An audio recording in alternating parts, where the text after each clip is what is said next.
Merci à vous d'être là aujourd'hui, présent. Donc, Madame Danielle Thierry, Madame Jeanne Fèvre-Dacier et Monsieur Marin Ledin sont des auteurs de policiers pour la jeunesse. Et ils vont vous expliquer comment ils adaptent ces romans policiers par rapport aux jeunes. Donc, je leur laisse la parole et je vous souhaite une très bonne conférence. Merci. Merci. Vous applaudirez après? Ah, c'est ça les stars, vous prendre des mauvaises habitudes. Bon, bah écoute, je sais pas. Évidemment, je pense que vous aurez des questions, vous avez des questions à nous poser, et surtout les enfants, les jeunes qui sont là, peut-être, qui sont des lecteurs. Alors, on nous présente comme des auteurs jeunesse, mais nous ne sommes pas que des auteurs jeunesse. Nous sommes aussi des auteurs des auteurs tout court, quoi. Hein, on commence comme ça. Alors, je ne sais pas pour mes camarades, mais ils vont nous le dire. Moi, j'ai commencé par la littérature policière adulte. Donc le polar, le noir, je ne sais pas comment on l'appelle. Il y a des terminologies, paraît-il, qui sont... On aime bien faire des cases dans notre pays, dans notre société, puis on aime bien mettre les gens dans les cases, puis quand ils veulent en sortir, des fois on leur dit non, non, non, reviens dans ta case. Et donc après, bon, moi j'ai été contactée après un certain nombre de livres pour adultes par un éditeur jeunesse, que nous partageons d'ailleurs, puisqu'il s'agit de la maison Syros. Toi aussi, Marin? Oui. Donc voilà, tous les trois, nous sommes des auteurs Syros. Bon, il n'y a pas tant d'éditeurs que ça, d'ailleurs, hein, sur le marché. En tout cas, qui ait autant de retentissement et de résonance, parce que c'est quand même, à mon avis, une maison assez sérieuse. Voilà. Alors, moi, je ne sais pas pour vous, mais moi, j'étais pas partie pour faire de la jeunesse. J'avais l'impression que je ne saurais pas, d'ailleurs. Parce qu'il y a des différences, hein, évidemment. Des différences qui ne sont pas tellement structurelles, qui ne sont pas non plus, surtout quand on reste dans le même genre, dans le polar, en l'occurrence, mais qui sont plutôt quand même, des fois, déjà sur la taille du livre, parce que tout dépend aussi de pour quelle tranche d'âge on va travailler. Hein. Donc moi je fais du 10-12 ans, c'est ce que m'avait demandé l'éditeur à ce moment-là, et j'avoue que c'était la période qui m'intéressait le plus, voilà, parce que bien évidemment, on ne va pas écrire les mêmes choses pour des enfants de 5 ou 6 ans ou pour des grands adolescents, comme vous en faites, vous, pour les plus grands. Toi aussi, Marin. Donc moi, je me suis contentée, si je puis dire, de ce que l'on me suggérait, à savoir les 10-12 ans. Voilà, j'ai un petit peu de mal avec les plus grands, parce que je trouve qu'à partir de 15 ans, ils commencent à lire des livres pour adultes. Et j'ai un petit peu de mal à me projeter dans cette écriture-là. Donc, moi, j'y ai accédé un peu par hasard, parce qu'on me l'a demandé.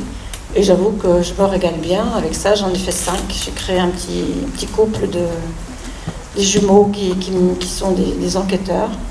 Pour me faciliter les choses, comme il s'agissait d'une série, j'ai créé des conditions particulières pour qu'ils puissent passer d'un lieu à l'autre, à savoir que leurs parents sont des gens qui travaillent en couple. Ils sont intérimaires, et bon, ils ne sont pas dans des fonctions très, très importantes. Lui, souvent, le papa s'occupe de la sécurité du lieu où ça se passe. La maman, elle fait aussi des choses dans ce lieu-là. Ça me permet de les promener d'un endroit à l'autre. Et c'est très agréable de ne pas toujours être figé sur le même truc. Parce que, évidemment, il s'agit d'une série. Voilà, Jeanne, tu peux continuer, hein, toi, nous expliquer comment tu es arrivée à la littérature jeunesse, pour quelle tranche d'âge tu écris, et puis ce qui te paraît... je fais un peu l'animatrice, là. Hein, ça, c'est mon côté cheftaine qui revient spontanément, dès qu'on me laisse l'occasion.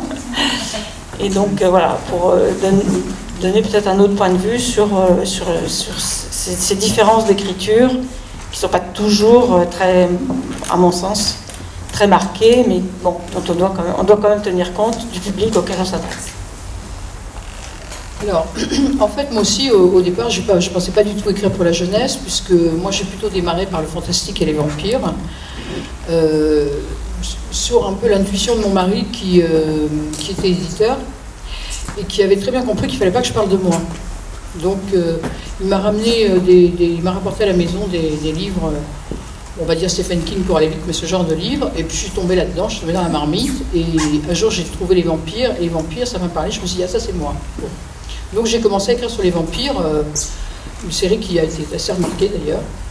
Et puis un jour, une amie qui s'appelle Nathalie Benat, qui dirige la collection Souris Noire chez Syros, me dit, mais tu ne peux pas écrire pour la jeunesse, parce que moi, mon axe, c'est de prendre des auteurs de littérature adulte, en polar en particulier, mais pas seulement, et de les faire écrire pour la jeunesse.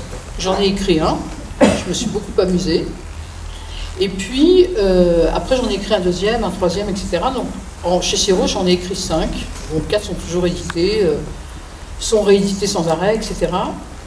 Et j'ai pris beaucoup de plaisir. Alors, d'une part, ça m'a obligée à aller à l'école. Hein, parce que moi, j'écrivais du fantastique et j'avais un style très flamboyant avec des phrases très longues. Puis, j'avais un peu le défaut des auteurs qui commençaient à écrire. C'est-à-dire, plus la phrase était longue, plus j'étais fière. Je disais, putain, c'est vachement bien écrit. Bon, voilà. Alors, en jeunesse, c'est le contraire qu'il faut faire. Il faut être extrêmement synthétique. Il faut que ça puisse parler à un enfant. Que la pensée la plus complexe puisse être exposée de manière simple.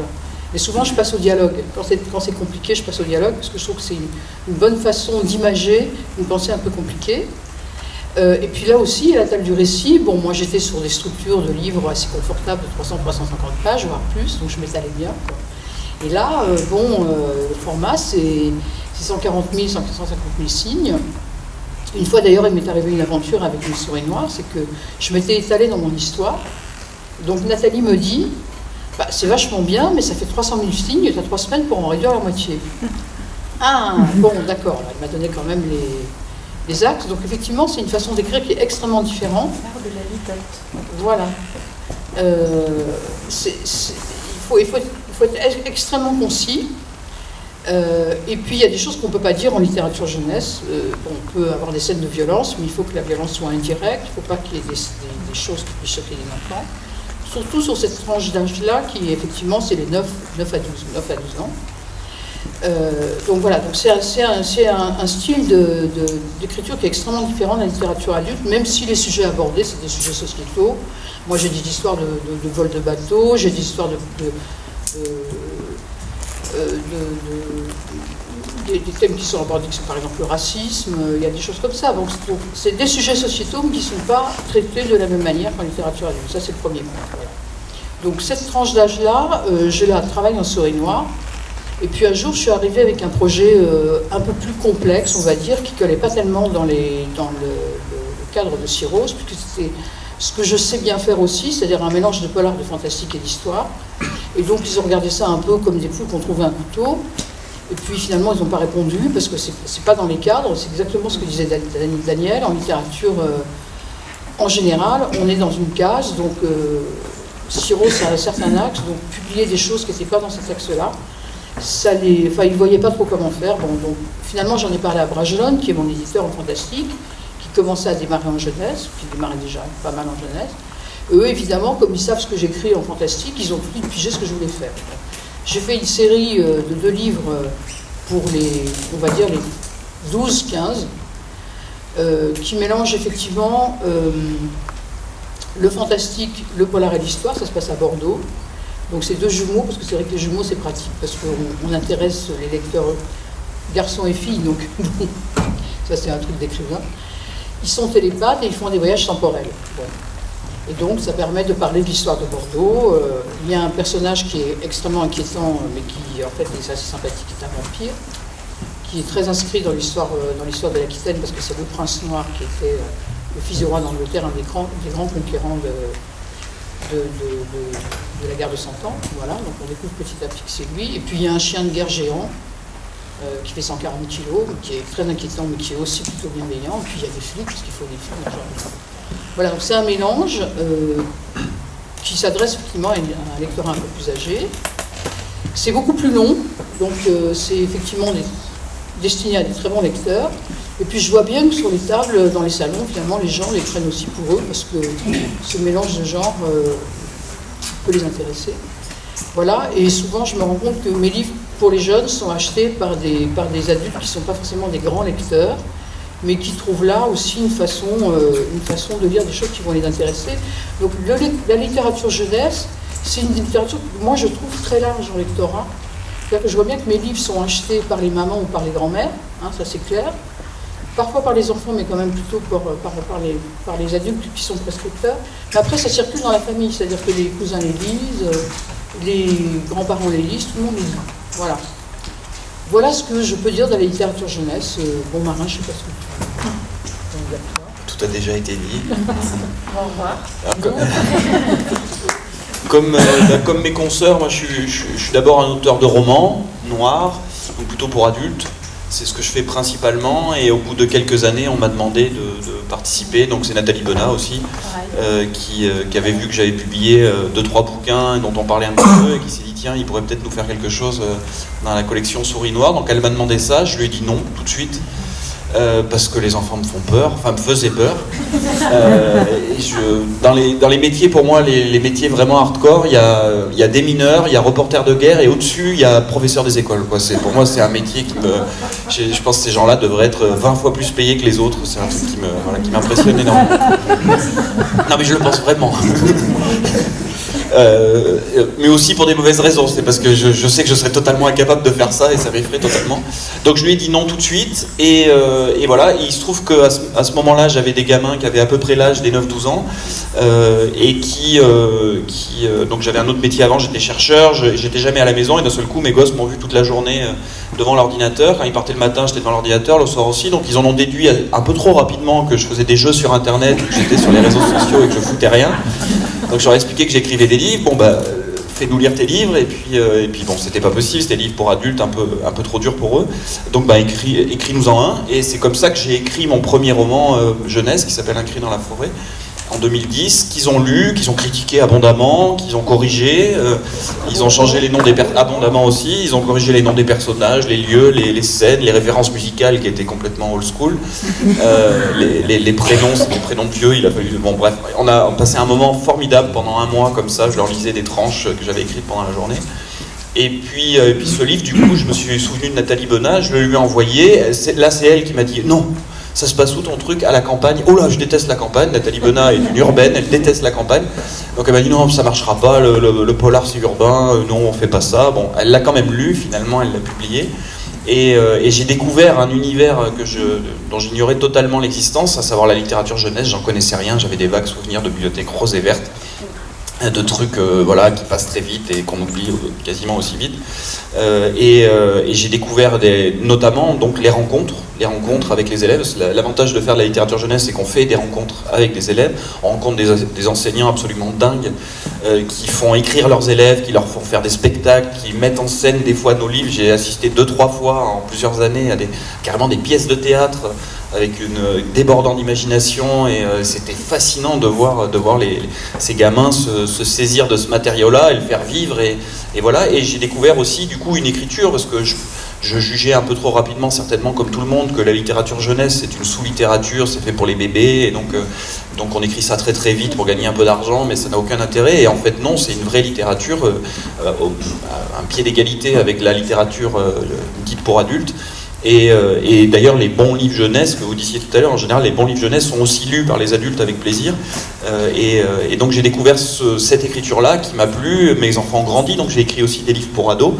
Mais j'ai fait un autre Syros pour les 9-12 ans récemment, et c'est un plaisir à chaque fois d'aller rencontrer ces élèves toute l'année. Enfin voilà, c'est un peu dur ce que je vais dire pour les adultes, mais c'est parfois plus passionnant d'aller rencontrer les enfants avec leurs questions spontanées, avec ce rapport un peu naïf comme ça à la littérature, mais finalement ils posent des questions qui ont vraiment du sens, et ça fait un retour sur la manière d'écrire, sur comment on écrit, pourquoi j'écris, pour les adultes aussi.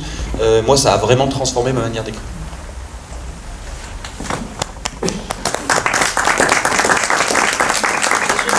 Je voudrais ajouter quelque chose à ce que vient de dire Marin.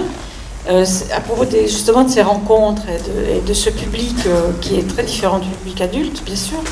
En plus, c'est un public qui se renouvelle tout le temps.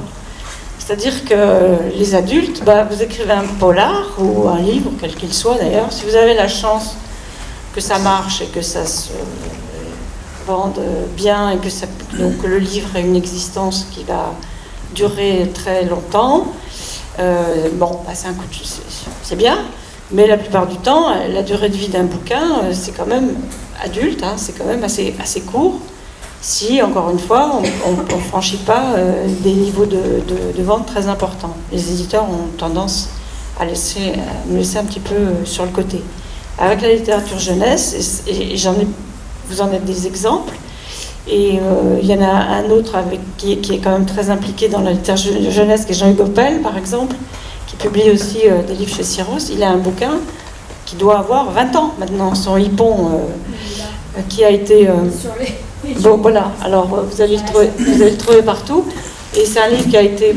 après, on a évidemment ces circuits dans le milieu scolaire, cette façon d'aller aussi, d'être invité dans les classes, ce qui est rare dans la littérature adulte, parce que je ne vois pas où on nous inviterait. Si, dans les bibliothèques, les médiathèques, mais là, la zone de chalandage, on va dire, est quand même un petit peu plus restreinte. Alors que les enfants, chaque année, c'est des nouveaux, quoi. Hein, c'est-à-dire qu'on écrit pour les 10-12, moi c'est CM1, CM2, chaque année, je vais rencontrer des nouveaux lecteurs, des nouvelles classes, parce que, et vous aussi, mes chers confrères et consoeurs, parce que le public se renouvelle tout le temps. Et donc, c'est vraiment une chance, quand ça veut bien se passer, parce que ces livres, ils vivent tout le temps. Voilà. Moi, j'ai mon premier, il a 14 ans. Pas mon premier enfant, hein, mon premier livre. Et c'est pareil, c'est quelque chose que je me disais, voilà. Et non, ça marche toujours. Et il est toujours sélectionné pour les prix, périodiquement, voilà. Quel que soit l'âge du livre, on dit, c'est pas un livre de l'année, on va pas en tenir compte. D'où l'intérêt aussi et la nécessité aussi dans l'écriture de veiller à ça, c'est-à-dire de ne pas trop s'ancrer dans des problèmes sociétaux, évidemment, parce que c'est un petit peu l'idée quand même aussi, c'est de leur apprendre des choses aux enfants. Moi j'ai une double casquette d'auteur et d'ancien policier, donc ça m'aide aussi à leur apporter des informations, des éléments sur des vraies situations, quoi, qu'on peut rencontrer, adaptées à leur âge, bien sûr. Mais voilà, et ça c'est vraiment quelque chose que je voulais dire, parce que c'est vraiment important. Jeanne ? Alors c'est vrai que moi, ma première souris noire, je l'ai écrite en 2008, et que ça continue à se vendre, elle est très lue, elle est rééditée sans arrêt, donc c'est vrai que c'est un vrai plaisir dans la durée. Moi j'ai un peu ça avec le fantastique, parce que moi je vois arriver sur certains salons des gens qui ont acheté un de mes livres il y a 20 ans, qui l'ont toujours en poche dans un état impeccable, et qui me l'ont dédicacé. Donc c'est vrai que ce lectorat-là, c'est pas du tout le même que le lectorat du polar, c'est un lectorat qui est beaucoup moins important, et qui est beaucoup plus fidèle aux auteurs. Voilà. Mais en jeunesse, on a cette fidélité, ça c'est assez formidable, même si les enfants se renouvellent. Moi j'ai des liens avec certains d'entre eux, c'est-à-dire que je repère assez bien dans les classes où on voit quand l'œil vibre assez vite, ceux qui sont bons lecteurs et ceux qui écrivent en même temps. J'ai des textes assez vite, je dis, toi tu écris. Ah oui, alors j'ai écrit des trucs, alors j'ai dit, si tu peux me les envoyer. Bon. Alors ils le font une fois sur 15, mais j'ai comme ça des liens épistolaires avec des enfants. Alors, ça dure le temps que ma littérature les intéresse, mes livres les intéressent. Mais de temps en temps, je reçois des mails en disant « Ah j'ai écrit un truc, je peux te l'envoyer ?» Oui, alors je l'envoie, je le lis, bon. Et puis de temps en temps, j'ai d'autres mails où on me dit « Ah j'ai pas de nouvelles de toi. Tu m'as pas... qu'est-ce que tu fais? Ça fait longtemps que j'ai pas eu de tes nouvelles. » Alors j'envoie les photos de mes chiens, les photos du jardin, passer par la tête à ce moment-là. Mais c'est assez gratifiant, parce que c'est une relation qui est cash, quoi. Elle est forte, cette relation avec les enfants, parce qu'ils n'aiment pas les livres, ils le disent, ou ils n'aiment pas la fin, ils le disent aussi. Moi, on me dit, pourquoi ils ne sont pas arrêtés, les voleurs, à la fin? C'est induit. Ah ouais, ça c'est...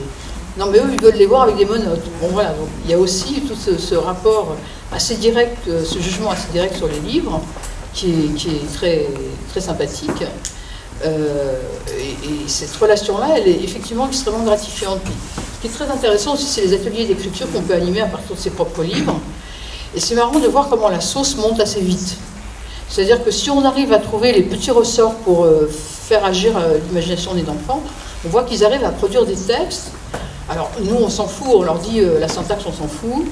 On se fout de la manière dont c'est construit. S'il y a des fautes d'orthographe, on s'en fout aussi. Moi, je ne suis pas enseignante, je suis là pour vous donner envie d'écrire. Voilà, leur donner envie d'écrire, leur donner envie de lire. Moi, je me suis rendu compte que je n'étais pas... Effectivement, quand je passe une journée dans une école, je sors de là, le soir, je suis vanée, j'en ai pour 2 jours à m'en remettre. Je me demande comment les enseignants font ça tous les jours. C'est vrai que je suis éperdue d'admiration. Mais en revanche, ce que j'aime, c'est transmettre le goût de lire, leur faire comprendre que lire, c'est un plaisir, quoi. Puis écrire des petits trucs, c'est un plaisir aussi. Donc, quand on arrive à faire sortir ça à l'enfant, eh ben, on a gagné, quoi.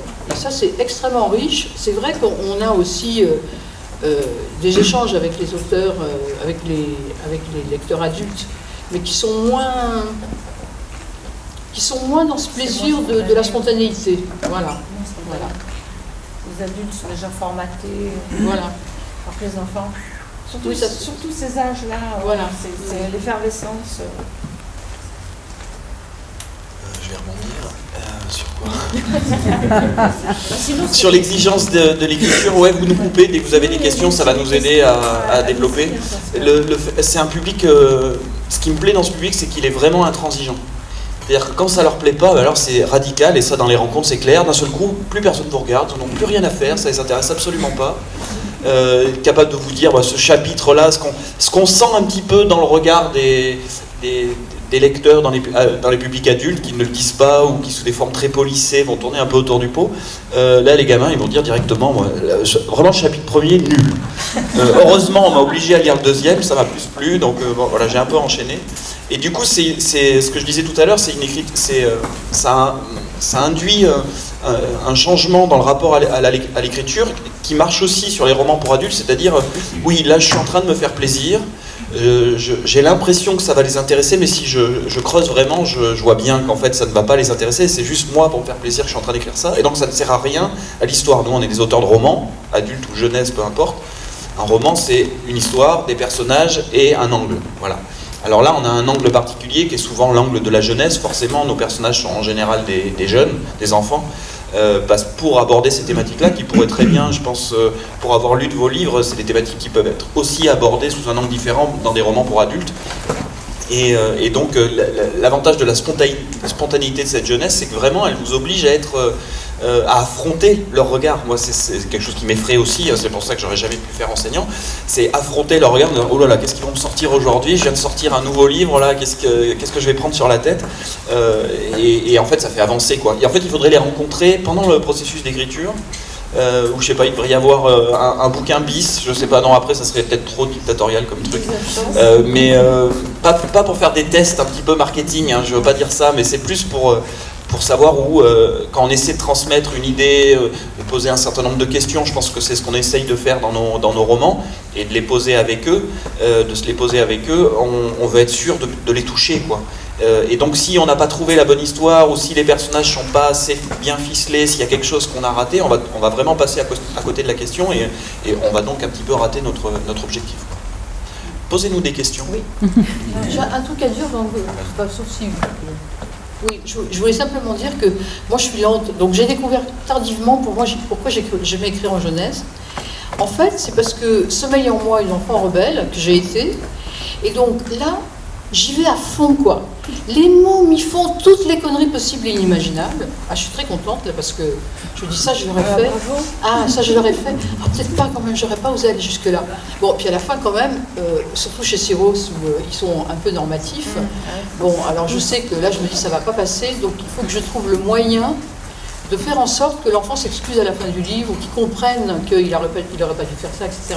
Mais en fait, je me défonce à faire toutes les conneries en littérature que j'aurais aimé faire quand j'étais môme, quoi. Donc je crois que ça, les enfants le sentent aussi. Ouais. Allez-y, madame, une question. Dit deux choses.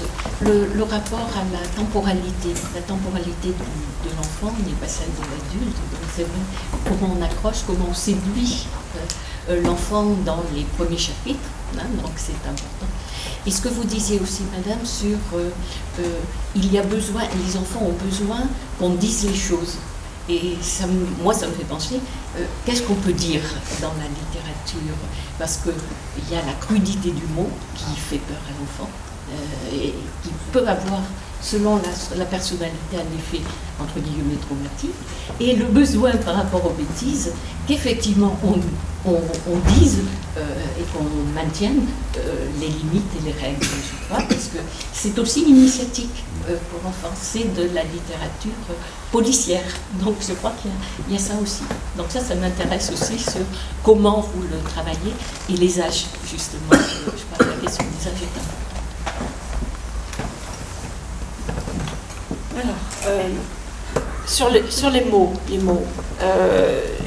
Jeanne a dit tout à l'heure que l'éditeur est quand même un partenaire très, très, très important, parce que c'est lui déjà qui nous canalise. Bon, il faut, bien sûr, on peut peut-être des fois un peu s'égarer. Moi, je me sais que dans mon premier, par exemple, il m'avait dit pas de meurtre, pas de violence explicite, en tout cas. Puis finalement, je me suis dit, bon, tant pis, je mets quand même un macabé, parce que c'est comme ça, on ne se refait pas, quoi, quand on fait du polar. Il faut quand même que ça les... Bon, alors, c'est sûr que là, ils ont... la grande difficulté, c'est justement de le traduire, de l'écrire, sans que ça soit gore, sans que ça soit démonstratif. Donc voilà, ça, évidemment, c'est l'éditeur qui, quand même, est important. Les gros mots. Mais des fois, il y a des éditeurs qui en laissent passer. Et les enfants vous le disent. Mais il y a des gros mots dans votre... ah, c'est quoi alors moi, j'en mets pas. Hein. Promis, juré. Mais j'étais avec une jeune auteure il n'y a pas longtemps qui me disait... tous les enfants disent « Ah ben non, tu as dit merde à un moment donné. » Bah, dit merde, c'est pas un gros mot. Ah bah si, quand même. Voilà. Donc, en réalité, l'éditeur, parfois, laisse passer un petit truc. Et l'enfant, lui, il arrive derrière pour vous dire, et chez les plus grands aussi, parce que bien que je n'écrive pas pour les jeunes adultes, comme on dit, je suis allée il n'y a pas très longtemps passer une après-midi dans une prison où on accueille des mineurs criminels, pas des mineurs délinquants, mais des mineurs criminels, qui sont en attente de leur procès pour la plupart. Donc c'est une prison vraiment très fermée, bien sûr, et ces jeunes ont 16 ans, 17 ans, ils ont commis des crimes très graves, hein. Ils ont tué, ils ont fait des choses, voilà. Et donc on m'avait demandé de venir faire cet après-midi-là avec eux, j'ai dit oui, à condition qu'ils aient lu un livre, parce que sinon ça n'a aucun intérêt. On ne pouvait pas leur faire lire les petits livres pour les 10-12 ans.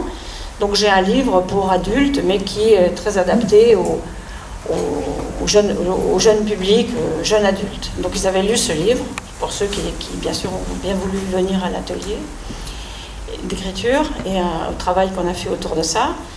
Mais il y a des tas de choses qu'ils ont vraiment, sur lesquelles ils n'ont pas quelques mots comme ça un peu...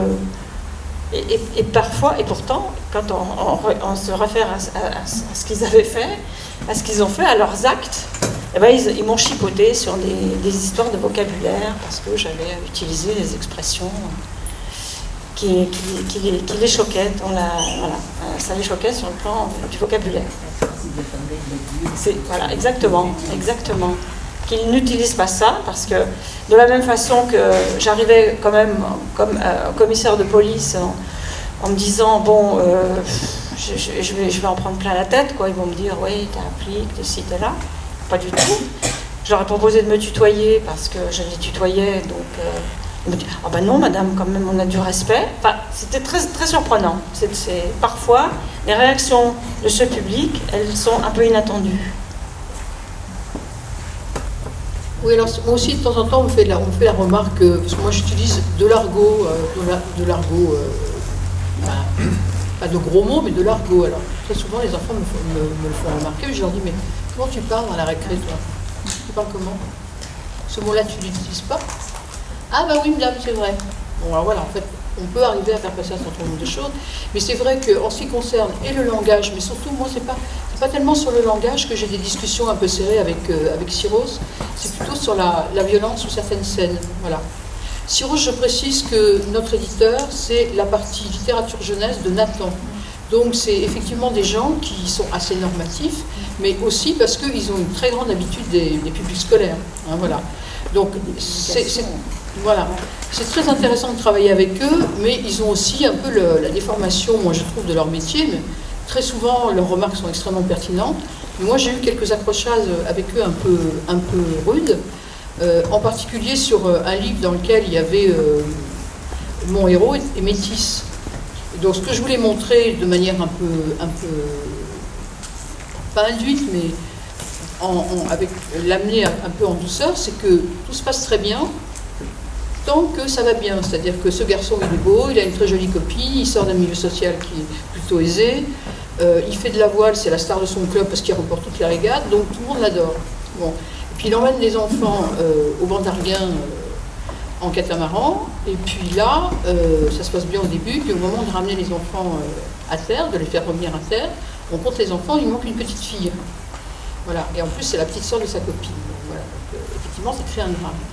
Et là, tout ce problème du jugement sur l'autre, eh ben, ça sort avec des mots qui sont des mots difficiles. Enfin, il se prend le racisme dans la figure, quoi. Pour la première fois de sa vie, ça lui arrive. Et là, on a eu quand même des échanges un peu rudes, parce que moi, j'avais un personnage qui était extrêmement antipathique. Et elle me disait, mais non, mais c'est pas possible, il peut pas dire ça. Je dis, mais si, des cons dans la vie, chez des élèves, il y en a partout. Et donc, j'ai un peu adouci, mais je ne les ai pas suivis jusqu'au bout, parce que je voulais quand même que ce point de vue-là passe. Et parfois, c'est vrai qu'elles soient un petit peu timorées. Oui. Voilà. Pas toutes. Ouais, voilà, moi je vais dire l'inverse pour le plaisir, hein, mais ce que j'aime beaucoup chez cet éditeur-là, c'est aussi que s'ils ont un regard à porter sur les mots qu'on utilise et par contre l'angle de vue qu'on adopte est totalement libre, ce qui n'est pas forcément le cas chez d'autres éditeurs qui vont être parfois même idéologiquement marqués. Je me souviens d'un travail chez Bayard. Ouais, chez Bayard notamment, qui a été très compliqué. Je racontais l'histoire de deux gamins, c'était pour des enfants pour Jeux Bouquin, l'histoire de gamins qui se font choper au début du bouquin en train de sniffer, parce qu'il y avait ça dans le collège de mes gosses à ce moment-là, en train de sniffer du déo dans les toilettes, et j'avais mis ça en me disant, bon voilà, c'est le point de départ, mais l'histoire était très... Je suis jamais excessif dans mes romans pour enfants, donc c'était très prude, on va dire, d'une certaine manière, mais très policé, mais ça disait bien ce que ça voulait dire. Mais ça c'est jamais passé, quoi. Il a fallu qu'il fume une cigarette. Je dis, non, une cigarette au collège, il y en a qui fument un paquet au collège, c'est complètement... Enfin bon, bref, donc, ça a été assez compliqué.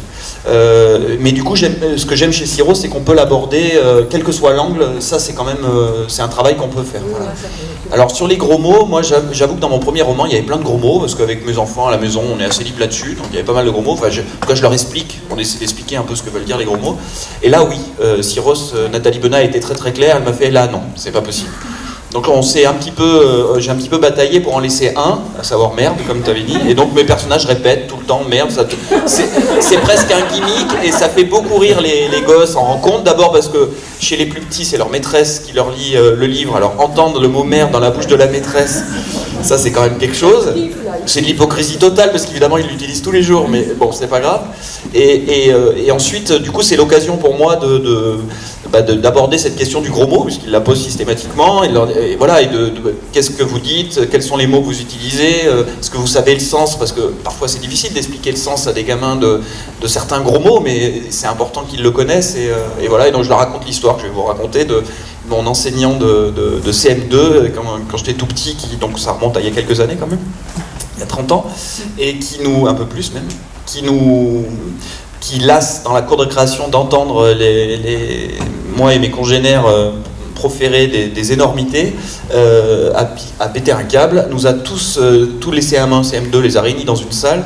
Il nous a donné une feuille, vous savez comment il faisait avec une règle, il coupait la feuille en 4, il nous a donné, voilà, vous allez écrire là-dessus tous les gros mots que vous connaissez. On s'est tous regardés, oh là, ça sent le traquenard cette histoire, c'est pas bon, nom et prénom en haut, et oh là là. Et puis bon, il a insisté en nous rassurant, en nous disant il n'y aura pas de punition, simplement je veux que vous fassiez ce travail-là, il faut qu'on parle de ça. Et donc on s'est appliqué à le faire avec plus ou moins d'hypocrisie, voilà, pas forcément mis tous. Alors il y en avait qui étaient très en verve et qui ont demandé une autre feuille, qu'on fait du recto verso. Il y en a un peu faux cul, qui ont marqué flûte, zut, voilà, bref. Et puis ensuite, il a fait cette chose, je ne sais même pas si c'est possible aujourd'hui de faire ça, mais il a fait cette chose assez hallucinante. Il les a écrits au tableau, tous, avec le vrai orthographe, pour qu'au moins on sache les écrire. Et ensuite, il nous a expliqué comment on le fait avec des enfants de cet âge-là, mais il nous a expliqué ce que voulaient dire les gros mots. Voilà. Et donc, on a réduit petit à petit, en enlevant tous les mots horribles, on a réduit petit à petit et on en est arrivé à merde. Voilà, en disant merde. Je peux comprendre, vous m'avez déjà entendu le dire, je peux comprendre que vous l'utilisiez de temps en temps, pas en classe, si possible pas dans la cour de récréation, mais je serais prêt à le tolérer, et voilà. Et donc du coup, c'est assez symbolique, je pense, de la manière dont on va aborder la littérature jeunesse aussi, c'est-à-dire que les mots ont un sens, on a le droit d'utiliser des mots compliqués, alors on enlève un peu les gros mots, on a le droit d'utiliser des mots compliqués, des mots que les enfants ne connaissent pas, et c'est ce que j'aime chez Syros, c'est qu'ils m'ont jamais demandé de supprimer un mot, par exemple, Maccabée. Hein, même les adultes, je ne sais pas si tout le monde sait écrire Maccabée, c'est un mot assez compliqué à écrire. On a le droit de mettre des mots comme ça, et il ne faut pas qu'il y en ait toutes les 2 lignes, sinon ça va être insupportable, mais qu'il y en ait un de temps en temps, ça permet aux enfants d'ouvrir un dictionnaire, ou d'aller taper sur Google, ou de poser la question à un adulte. Et donc on avance, c'est aussi ça, les mots, la littérature, c'est aussi apprendre des nouveaux mots, apprendre des formes d'écriture, et c'est ce qui est intéressant avec cette littérature. Question, madame ? Oui. Justement, par rapport à la sémantique, là, quand j'étais gamine, je lisais Le Club des 5, comme plein de gens, et là, en fait, ils en réécrivent un certain nombre. En fait, je ne sais pas si vous en avez entendu parler, pour alors des problématiques sociétales, des choses comme ça, mais aussi par rapport à des problématiques sémantiques où certains mots seraient devenus difficiles d'accès pour des enfants. Bon. Du coup, j'avais cette question-là. Est-ce que vous avez, vous, des contraintes sémantiques? Est-ce que vous vous êtes déjà fait retoquer sur des livres pour la jeunesse, justement, par rapport à un langage qui serait jugé inaccessible ou peu compréhensible? Du coup, voilà, c'est la question. D'abord, je pense qu'on s'auto-censure, enfin on s'auto... évidemment, on va pas... Jeanne parlait tout à l'heure de faire une phrase qui fait une demi-page. Le gamin, il est perdu en cours de route. Donc, de toute façon, la meilleure façon d'écrire, c'est comme la façon de marcher, hein, c'est un pas devant l'autre, et recommencer. Et pour l'écriture, c'est sujet-verbe complément, et plus on va vers la simplicité, et meilleur est le résultat. Enfin, à mon avis, en tout cas, je ne sais pas si c'est celui de tout le monde. En tout, nous, on s'auto-censure. On a forcément, aujourd'hui, on utilise un langage qui est forcément un petit peu plus moderne que de celui du Club des 5. Moi, je lisais Alice Détective. Bon, c'était déjà de la traduction, mais bon, qui était écrit par un homme en plus. Hein. Caroline Quinn, c'était un homme. Donc, on voit bien qu'il y a des choses qui sont un petit peu surannées dans des formes d'expression que les enfants n'utiliseraient pas. Pour autant, il faut quand même rester dans des standards, parce que c'est de l'écriture. Alors, autant on va utiliser peut-être des mots argotiques ou des choses comme ça un petit peu du langage courant dans les dialogues, parce que c'est fait pour ça. Justement, le dialogue permet de faire passer un certain nombre de choses. Mais pour le reste, pour le corps de l'écriture, enfin, en tout cas, nous, on ne nous demande pas d'appauvrir, si c'est peut-être le sens c'est vers quoi on tendrait, quoi, hein, l'appauvrissement de la langue. En tout cas, ce n'est pas ce qu'on nous demande chez les éditeurs. Au contraire, même je pense. Hein. Alors, moi, on me fait souvent la remarque, on me dit, et j'ai découvert ça d'ailleurs, je ne connaissais pas l'expression, c'est vraiment une expression qu'on utilise dans le monde enseignant, non, votre écriture est soutenue. Alors, je dis, bah oui, elle est soutenue. Elle est soutenue comment? Enfin, bon, j'ai compris ce que ça voulait dire. Effectivement, c'est une écriture assez riche. Alors, en fait, on est vraiment tout le temps en train de se poser, enfin, moi je me pose sans arrêt la question en disant, bon, j'ai écrit cette phrase, est-ce qu'un enfant peut la comprendre immédiatement, à la première lecture? Ça, c'est vraiment une question que je pose tout le temps. Donc, écrire de la jeunesse, c'est pas... Moi, j'écris lentement, en général, mais je n'écris pas plus vite en jeunesse. Je dirais même, j'écris presque plus lentement, parce que les questions qu'on se pose, c'est vraiment à chaque mot, à chaque membre de phrase, à chaque morceau de dialogue. savoir si effectivement c'est recevable par un enfant, première question. Deuxième question, dans les dialogues, moi je me pose souvent la question de est-ce que je suis pas en train d'écrire du faux de jeune? C'est-à-dire, est-ce que c'est pas la vieille dame qui fait semblant d'écrire pour les jeunes, quoi? Est-ce que son langage il n'est pas daté? Donc ça c'est vraiment une interrogation que j'ai en permanence. Est-ce que mon dialogue fait pas artificiel et fabriqué? Mes dialogues font pas artificiel et fabriqué. Ça c'est vraiment un point très important. Et puis une troisième chose qui m'a étonnée chez Syros, parce que je pensais qu'ils allaient me recadrer là-dessus, mais non, c'est que moi j'utilise beaucoup maintenant les formes de langage. Les enfants ils passent leur temps à échanger sur leur portable. Donc j'ai utilisé dans un livre pas mal d'expressions comme dans le langage des SMS, je t'aime, voilà, comme font les ados. Et je me suis dit, tiens, elles vont sans doute me dire qu'il faut que j'enlève ça. Et non, pas du tout. Là, c'est extrêmement bien passé. Il n'y a pas eu de remarques. Il y a eu des remarques de la part des lecteurs qui m'ont dit, ah bah alors, ça a écrit ça, mais pas du tout de la part de l'éditeur, à ce point de vue-là. Pas grand-chose à ajouter. Je l'ai dit un peu tout à l'heure. Hein. Moi, je suis un adulte qui écrit pour des enfants. Je ne sais pas écrire comme les enfants. D'ailleurs, eux-mêmes le savent, a priori, sinon ils écriraient des romans eux-mêmes. Donc forcément, c'est à travers mon regard, je ne vais pas chercher à faire jeune. Donc voilà, c'est exactement la même chose. L'idée, c'est de leur proposer mon regard sur une question et donc voilà, je vais essayer évidemment de les toucher, je vais éviter les phrases longues, on va pas forcément sujet verbe complément, mais comme tu l'as dit, mais je pense que c'est, et dans tes romans aussi, c'est quand même plus subtil que ça. C'est l'idée que la chose soit claire et simple et à la fois que si j'ai envie d'avoir une phrase compliquée, bah, il y aura une phrase compliquée et puis ils vont la décortiquer et puis si elle leur plaît pas, elle leur plaît pas quoi. Enfin, j'ai la même liberté pour la jeunesse que je l'ai pour les adultes. A priori, quand on écrit un roman, on écrit quelque chose qui n'a pas été fait. Donc forcément, il y en a qui vont dire « Ah, c'est super, j'avais jamais lu ça ». Il y en a qui vont dire « Ah, ça m'agace, c'est pas comme ce que tu faisais avant ». Bah, c'est exactement pareil pour la jeunesse. Moi, je fais pas vraiment de différence. J'avoue que le premier jet de l'écriture pour la jeunesse est le même qu'un premier jet d'écriture pour adultes. Simplement, il y a un moment, au moment de la relecture, où il va y avoir un travail en disant « Attention, voilà, tu parles à des enfants, tu parles à des ados. Est-ce que le message que tu cherches à faire passer, il va passer dans ces termes-là ?» Mais c'est tout. La censure, moi, j'en ai pas à ce niveau-là, à part une fois chez Bayard. Mais pour des raisons un peu idéologiques, quoi, finalement. Mais chez Syros, il n'y a pas ce problème-là. J'ai eu, chez Bayard, j'ai eu une censure. Ils m'avaient demandé un truc, j'ai commencé, ils m'ont censuré parce que j'avais, c'est sur le racket, c'est une histoire de racket. Et le petit gamin, le matin, il veut tellement pas aller à l'école qu'il cherche un prétexte pour pas y aller. Et il se rappelle que sa maman, quand elle prend une petite pilule rose, elle dort et il se dit si je dors et que je peux pas me réveiller, on va me laisser dormir, j'irai pas à l'école. Ils n'ont jamais voulu. Ils me disent oui, mais c'est un truc, il se suicide. Je dis mais non, il se suicide pas. Il prend juste un petit truc pour dormir. Enfin bref, voilà. Donc, mais c'est vrai que parfois ça peut être source de confusion, surtout. Juste pour compléter, alors je pense que c'est le cas pour le coup de nous trois. Quand on avait l'âge des enfants aujourd'hui, la littérature jeunesse avait pas du tout le même développement qu'elle a aujourd'hui. Il y a un choix énorme, il y a des choses d'une qualité fantastique. Vraiment, il y a un gros travail qui a été fait. Et donc, je suppose que c'était pareil pour vous, passer directement de la littérature très bébé à la littérature pour adultes. C'est comme ça qu'à 10, 11, 12 ans, quand on aime lire, ce qui était mon cas, je me suis retrouvé avec des bouquins pour adultes. Et je me souviens très bien d'un bouquin qui m'a profondément marqué 3 fois dans ma vie.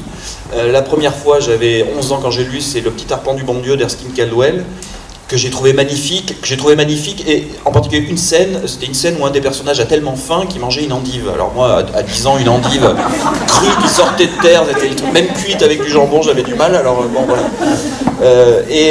J'avais aimé ce livre et il m'avait intéressé alors que c'est vraiment un livre pour adultes.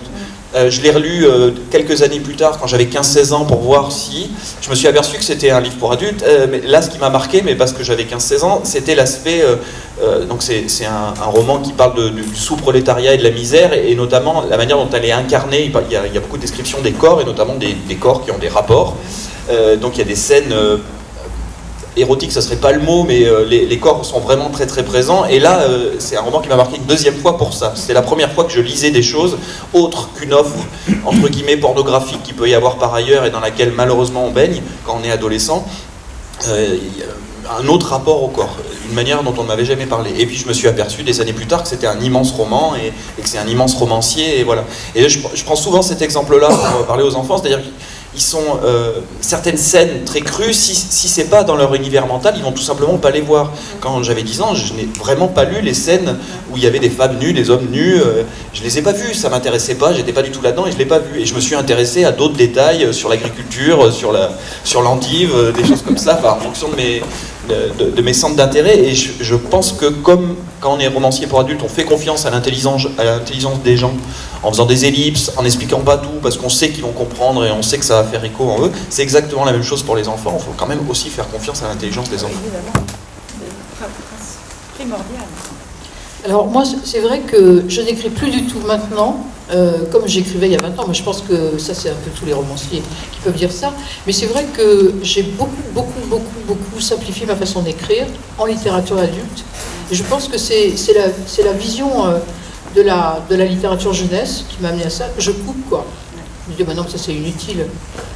Ça fait joli, mais non, tu t'en fous que ça fasse joli, il faut que ce soit clair et que ce soit percutant.